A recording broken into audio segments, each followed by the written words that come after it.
And Setu sir இந்த படத்துல இந்த கேரக்டருக்காகவே நீங்க வந்து பிஹெச்டி பண்ற அளவுக்கு பரோட்டா போட கத்துக்கிட்டீங்க அப்படின்னு ஈஸ்டியா சூப்பரா போடுவாங்க பரோட்டா.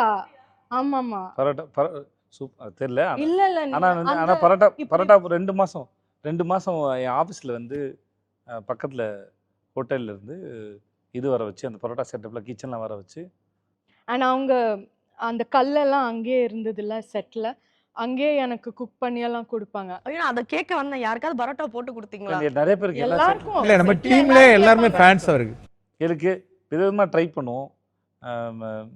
இந்த தலைவன் தலைவி டீசர் போடுறோம் இல்லையா, அந்த கோத் அது அது முடியும் போது நான் 3:30 மணிக்கு நைட்டு, அது 3-4 மணி இருக்கும்.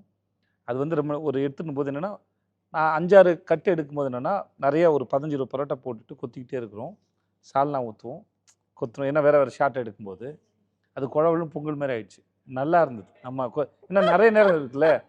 அப்புறம் எதுக்கு கடை திறந்துட்டாங்க, நெய் டப்பா வாங்கிட்டு வாங்க, கொஞ்சம் முந்திரி வாங்கிட்டு வாங்க சொல்லிட்டு நெய் முந்திரி கொஞ்சம் மிளகு போட்டு எப்படிமா இருந்தது பொங்கல் பண்ணாங்க. அந்த பரோட்டா பொங்கல் வந்து டப்புன்னு சேல்ஸ் ஆயிடுச்சு. எல்லாரும் பரோட்டா பொங்கல் ஆயிடுச்சு. பரோட்டா பொங்கல்.